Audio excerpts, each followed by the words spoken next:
You know that feeling when you get so lost in a story that the rest of the world just kind of fades away? That right there is the magic of great narration. Today, we're going to dive in and figure out the secrets to telling a story that really truly sticks with someone. Let's get started. So, what is it? What's the secret sauce that makes a story great? Well, when you boil it all down, a great story does one thing incredibly well. It connects with you.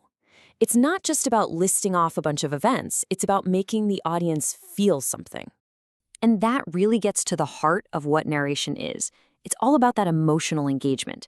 You want the people listening to be moved, to laugh, to feel sympathy, maybe even to get a little scared or angry. The clearer the story, the deeper they're going to feel it. Okay, so every single storytelling journey starts with a choice. It's a huge fork in the road. Are you going to tell a story about something that really happened? Or are you going to create one completely from your imagination? On one side, you have factual narrative, things like biographies or memoirs, where the goal is to tell it like it was. On the other side, you have fiction, novels, short stories, where you're literally building a world from scratch. Figuring out your purpose right from the get-go, deciding if you're a historian or a world builder, that is the most important first step you'll take. All right, so once you've picked your path, it's time to pack your bag. Every storyteller has a kind of toolkit, and inside there are 4 things that you absolutely, positively cannot tell a story without. Let's pop it open and see what's inside. First up, tool number 1, the plot.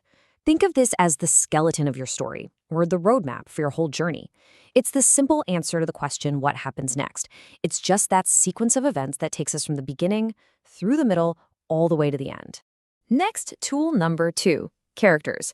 And man, these are so important. If the plot is the map, then the characters are the ones driving the car. They're the real heart of the story. They're the people we follow, the ones we root for. Let's be honest, a story is nothing if there's no one there to experience it, and that someone is your protagonist.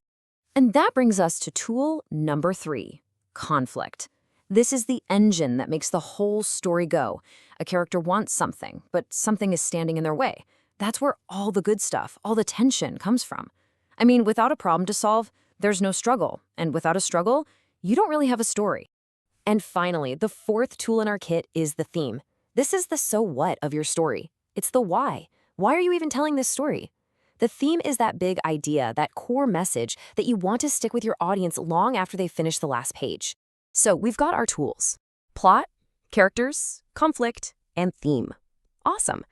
But how do we actually use them to build something? Let's check out the blueprint for putting your narrative together step by step. It really breaks down into 5 key stages. You start with pre-writing, just spitballing ideas that you actually find interesting. Then you sketch out a rough plot, a beginning, middle, and end. Third, and this is so important, you craft a hook that grabs the reader from the very first sentence. Then the middle is all about building up the tension towards that big climax. And finally, you resolve the conflict, giving the story a satisfying end. Okay, a solid structure is absolutely essential. But what makes a story feel alive? What makes it immersive? It's all in the details. This is the real magic that turns words on a page into a world your audience can step into. And the best way to do that is to hit all 5 senses.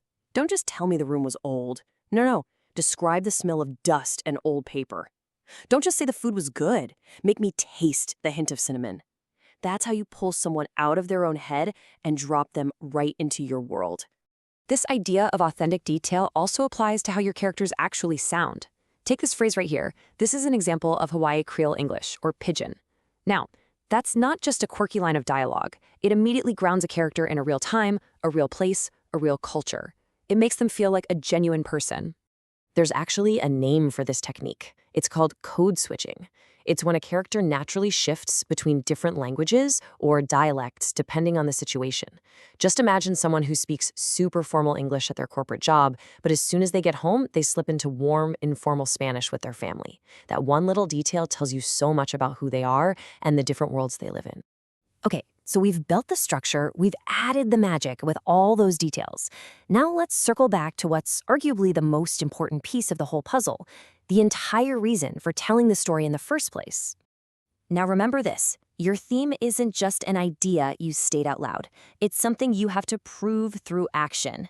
The choices your main character makes, how they decide to tackle that central problem, that is what reveals the story's big idea. Action shows us what really matters.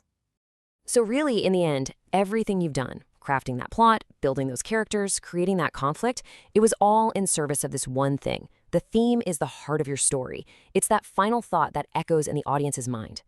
So there you have it. You've got the map, you've got the toolkit, and you know the mission. The only thing left now is to start your own journey. So I'll just leave you with this one question. What story are you going to tell?